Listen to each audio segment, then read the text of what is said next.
You're listening to Leadership Powered by Common Sense with your host, Doug Thorpe.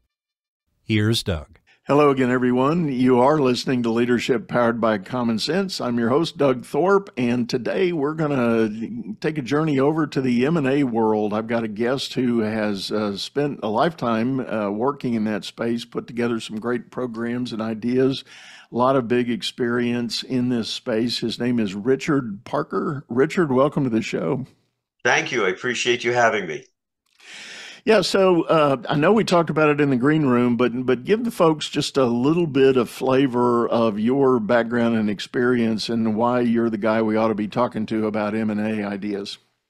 Well, thank you again. Yeah, it's hard to believe when you said a lifetime in the M&A. It's like I just blinked my eyes and it's been 30.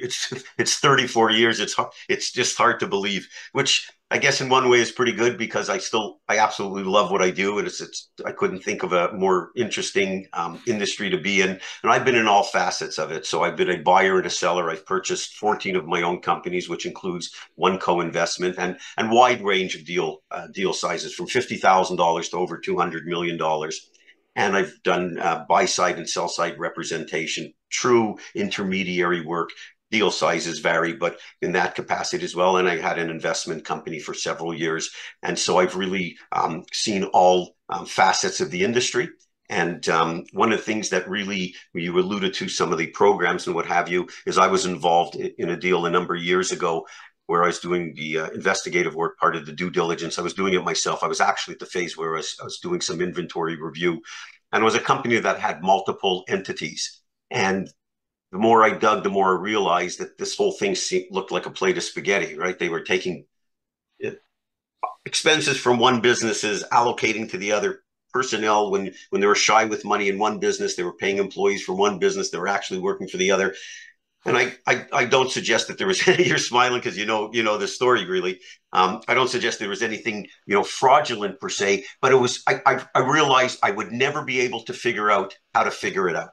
And so I ended up backing out of the deal. And as I was standing in the parking lot, the moment after I advised the owner that I was not going through with the deal, I remember thinking to myself, the average person would have gone through with this transaction only because I had done it so many times before. And that really intrigued me about the world of business acquisitions. Everybody talks M&A. I'm like a basic guy. I call it buying and selling businesses. So at the lower level, especially, that's what people want to achieve.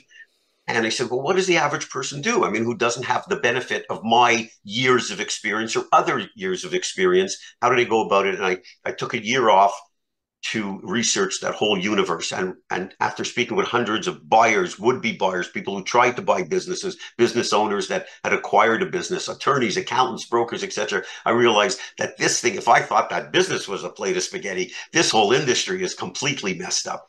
And said, I really want to help people. And I said, I'm going to try to memorialize. I'd looked at hundreds of companies to that point.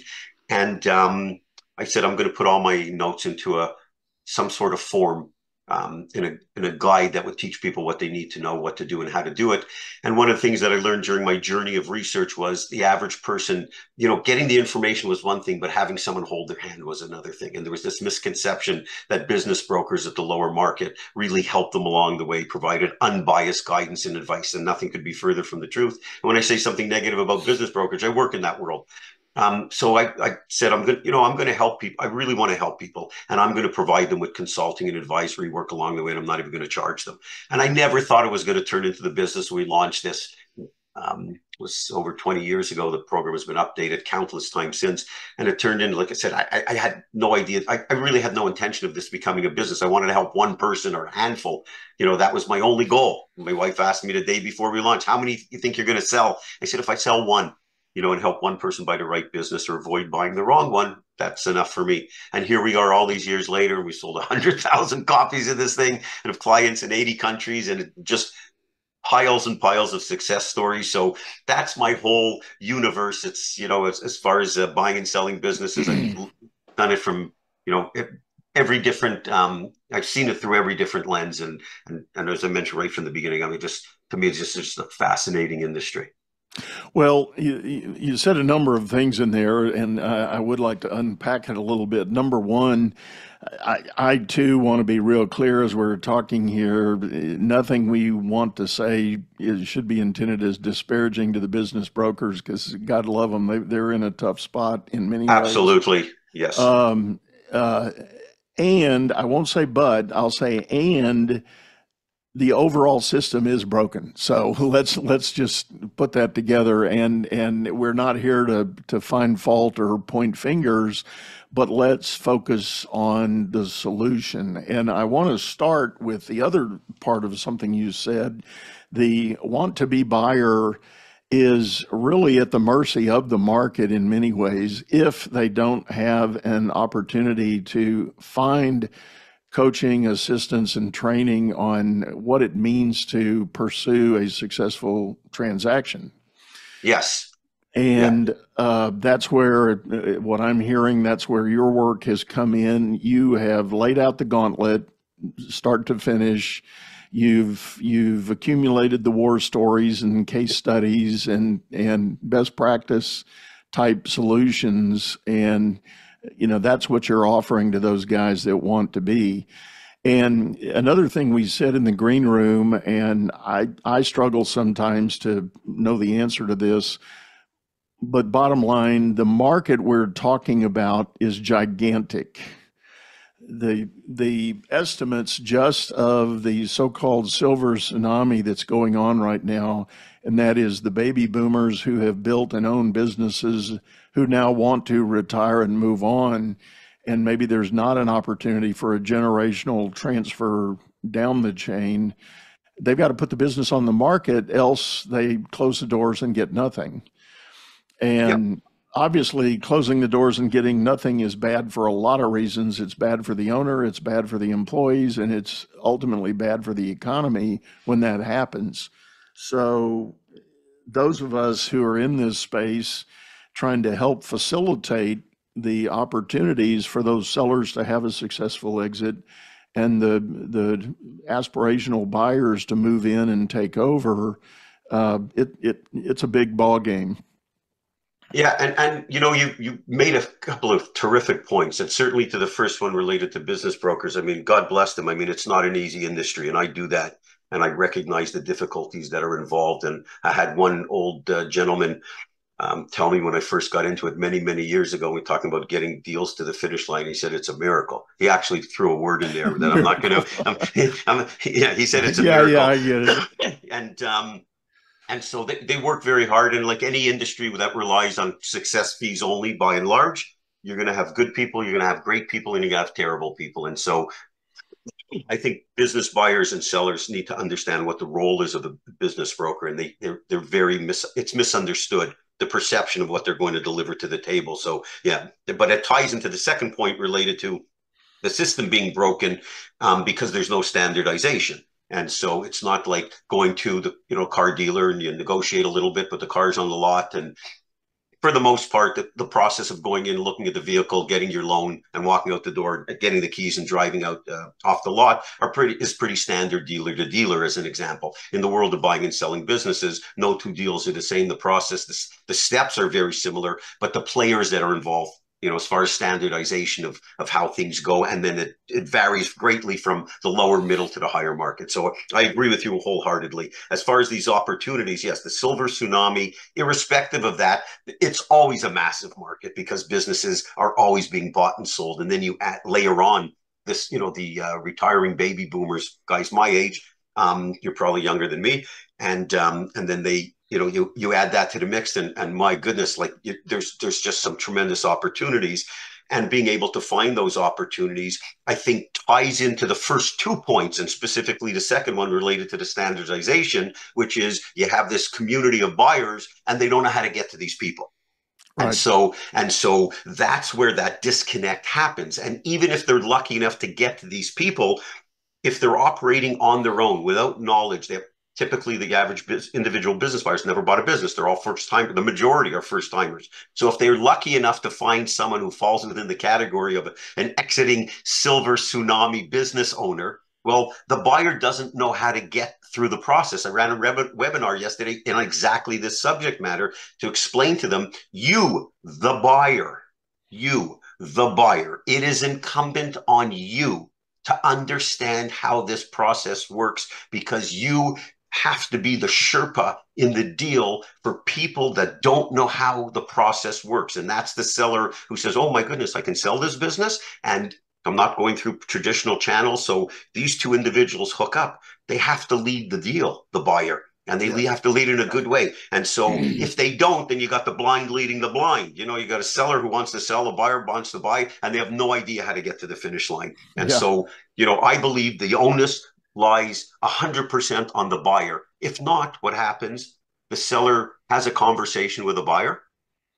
If they somehow manage to hook up, both of them have no clue how the deal is, how's this going to work. And then the seller goes and speaks to their attorney or an accountant, and they recommend, well, bring in a business broker, and that's fine. That's okay. And then the business ultimately may go to the larger market, the open market. And so that buyer lost. And so having knowledge to navigate the journey of buying a business with its various steps, and there's 23 of them, if a buyer doesn't educate themselves, the chances are they're going to become one of those terrible statistics, because the numbers are, you know, over 90% of the people begin the search to buy a business never complete a transaction. Right.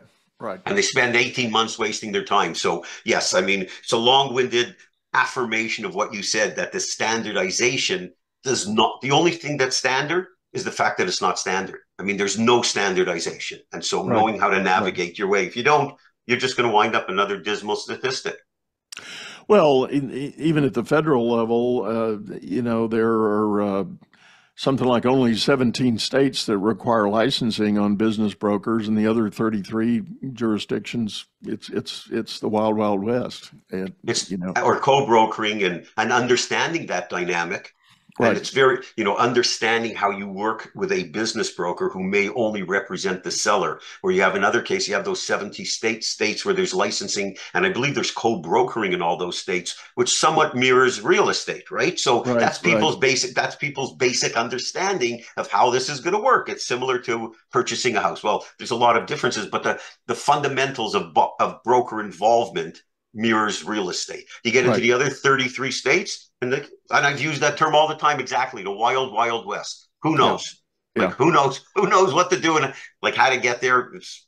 It's an awful predicament for prospective buyers. And then you add on the fact that the, you know, internet and social media is just loaded. We talked about in the green room, loaded with these misconceptions of how you get there, and programs and consulting and whatever. So it's just very confusing for the average business buyer, and we try to demystify it. So on that point, I want to put a marker out there for those that are listening. And this is something I have a little bit of a pet peeve or mantra about.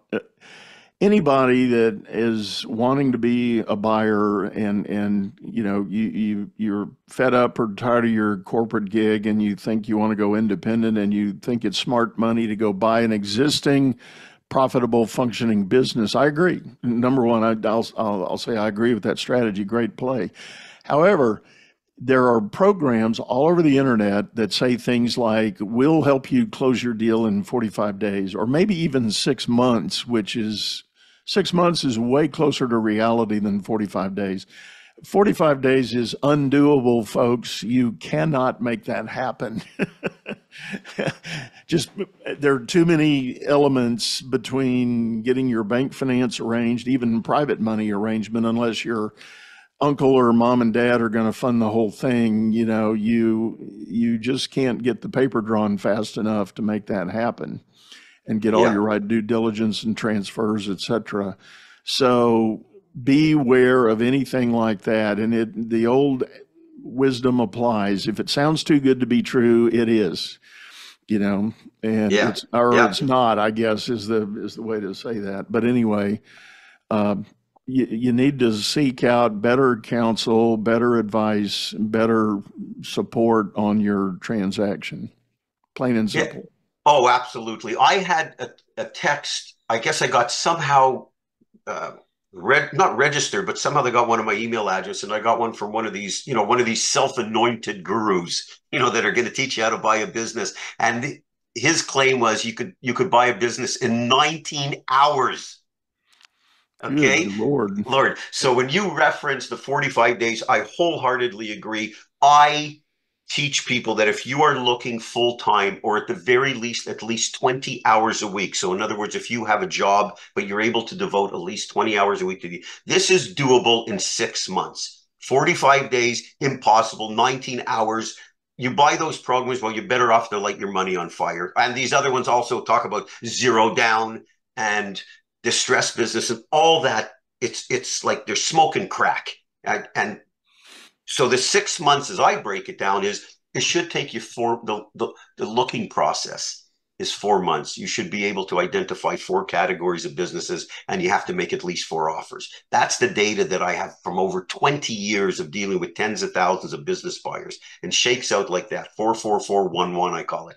4 months looking, 4 categories, 4 offers, a month of negotiations, and a month of due diligence, with the understanding that the last two pieces can easily change to 2 2, meaning 4 months looking, 4 categories, 4 offers, 2 months of negotiation, 2 months of due diligence. So typically it falls between a 6 and 8 month process on the lower end. And anything, if you get sucked in, sadly, to buying for thousands and tens of thousands of dollars, any of these programs that profess anything other than that, they're just not dealing in the real world. That's just the bottom line. It doesn't happen. Does it happen once out of 100,000? Perhaps. I mean, I guess has to happen once for them to make the claim, or maybe they're not and they're just con men. But it's just delusional nonsense. It does not work in the real world. Well, and I agree again wholeheartedly with that. And to break it down a little further, if nothing else, even if you go through the 4 and 4, and I love that idea.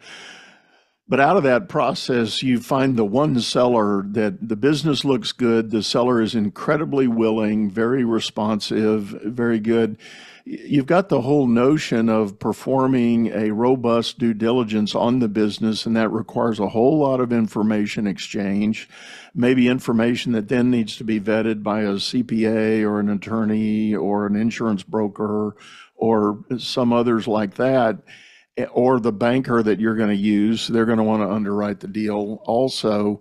So one of the big hurdles that I've seen run into is just simply the seller's willingness to divulge that information or the response time in it.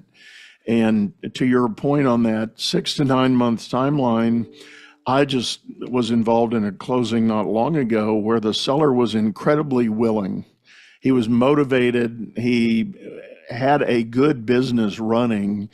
So when the buyer asked for information, I mean, it was in the inbox the same day, and it was that kind of turnaround. And those of us on my side and my colleagues in this process, we were even amazed at how fast this seller was coming up with the responses, because we're just used to a little bit of lag, a little bit of delay.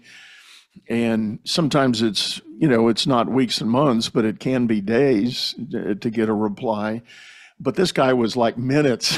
I mean, isn't that refreshing? Most of the time if it wasn't minutes, it was hours and not days, so it was like, wow. So anyway, the point being, this buyer was very successful in getting through that journey in about 90 days. And it's believable because there you have a situation where both parties are working effectively. Sometimes when you have a broker involved, they can really help that process, telling the seller in advance, here's what we're going to need. I know from my own practice, excuse me, for me, it takes me 90 days just to get the business to market, because I want to have everything laid out in advance and an ongoing list of every month, here's what we're going to need. But that's what changes the whole dynamic. So it is possible to shorten that window of deal time when everybody's, all the cylinders are clicking. And everybody's rowing in the same direction. Everybody's in the same direction. And there's understanding that, when often you have a seller, I shouldn't say often, your example is not that frequent, but when you have a seller the buyer has to work as fast, because even for submitting forms and documentation to lenders or to their own accountants, and where sometimes we see buyers run into trouble is they call their attorney, they call their accountant and say, I'm ready to go ahead with due diligence. What are you, out of your mind? I'm in the height of tax season. Yeah. Like, right. I've got every one of my corporate extensions. They're due September 15th or whatever. He said, I have 100 files in front of me. I can't even look at this. And then every year he said, I take off 2 weeks. So we're talking, I can't even look at this to the beginning of October. And they go to them like Labor Day weekend. So now they got to go back to the seller and say, we can't even get into due diligence for a month. And so one of the things that, the same way the example that you provided of the seller having prepared themselves properly for this process, we instruct the buyers. As soon as you start looking for business, you got to line up your talent and your deal team. Now, you may only need the accountants and attorneys later on, but understand their schedule. Understand, right. I'm based in South Florida, and I have a reasonable percentage of clients down here, but not an inordinate amount. We have a situation here where very often people spend their summers up north. And so understanding, say the seller, for example, they may go up north, or your accountant, your attorney. Now you can transfer files electronically, but if you have to have face-to-face meetings, understand they're in some of their downtime. And so getting everybody involved, and it's just another example of preparing properly for the process, getting, like you said, everybody rowing in the same direction. Because if not, these deals go off, they go off the rails quickly when people start not following the process. There's a process for a reason. So I love to hear that story that you told, because it's just nice when everybody's heading in the right direction at the right time in the right way.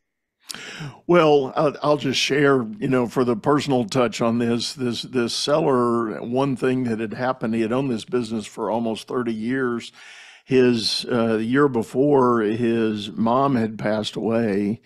And on her deathbed, as the story goes, she told him, she grabbed his hand and said, sell the damn business and enjoy your life. Boom, Isn't that great? Boom. kind of like in the movie. Yeah. And the guy took it to heart. He said, and he went home, told his wife, well, Mom says we're going to sell the business. We're going to sell the business. And he got busy, and he had done a lot of that prep work you're talking about. I don't know who coached him or advised him. And it makes me think I probably ought to do some backstory research. I think the broker had a big hand in helping facilitate this. It sounds like that. I mean, because they got good guidance. I do think that was an element of it as well. But again, at the base, it was the seller's willingness. I'm done. I'm ready. I've made the mental choice. I'm out. I'm going. And therefore was very responsive in getting it done and getting it going. Let me, for the sake of our time, let's shift gears back to the buyer. Is there a profile is there a prototype of a buyer that you see most often showing up for these deals? Well, let's talk about two different categories, the ones that get to the finish line and the ones that become one of those dismal statistics of the 90% that don't fail. There is one. So if you were doing the Venn diagram of the attributes between the two different categories, the distinguishing feature between those who get a deal done and those who don't is as follows. You get an enormous amount of people that want to buy a business. And I don't blame them. It's very attractive. And I'm the existing business guy. I don't believe in startups or distressed businesses or anything like that. But the distinguishing feature between the two are successful, the group that's successful and those that fail, is the ones that are successful, they need to buy a business. And there's a stark difference. The ones who want to buy a business, they stick their toe in the water, they start researching business for sale websites, and they just click around, and they're just half into this whole process. The individuals say, look, I need to buy a business because I'm no longer willing to do what it is that I do every day in my professional life. I need to buy a business, and I need to give myself an opportunity to put myself in a position where there's no limit to my upside. I'm tired of working for someone. I want to bet on myself. They have a burning need. A lot of people have a desire, but they have a burning need. I need to do this. And so for them, there's no stopping them. They do what they have to do. They line up their deal team. They spend money to become well-informed buyers. They ramp up their knowledge library to become an expert as quickly as possible. They're a sponge for information, and they attack this in the right way. But again, they need to do it, and there's no stopping them. The other people, the problem is, especially because of the internet, is if you just want to buy a business, well, you could spend the rest of your life in that category because there's so much information. Yeah, we agree. There's a lot of misinformation, bad information, etc., and generic information, but they can keep themselves busy and they actually think they're doing something. So those people that have this burning need to do it, that changes the whole dynamic. They find a way. And to me, it's always very interesting because it's that sort of burning need really mirrors the fundamentals that you have to have in place to be a successful entrepreneur. It's like the front door closes, I'm going in through the back, right? I get up every day to figure out how I can become bigger, better, and faster. What do I need to do to grow this business? They're good listeners. They want to learn. They understand that they're novices. It's that whole sphere of entrepreneurship that really at the beginning, they're taking the baby steps, but they've got that mindset that's really going to, it's going to bode well for them once they get into operating a business. I love that, Richard. Man, you have you have nailed it. And folks, for those of you that might be listening, I really want to emphasize that. And I have to echo Richard's point. I've not heard it put quite that succinctly, but I can attest my recent group of clients who have been successful at identifying and closing on transactions to buy ongoing successful businesses. That's exactly the profile they represent. They need to buy a business.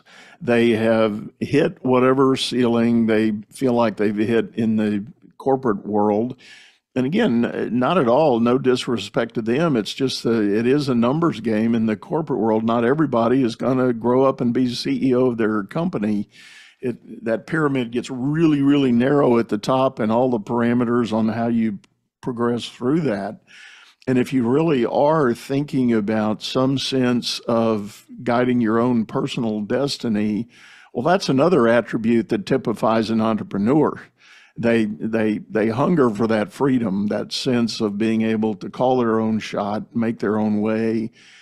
And yes, you got to deal with the consequences if there's a fail along that journey, but you're willing to get up, shake yourself off, and do it again, and find that open door when the one door closes. I love that. So, what wise words on that scenario.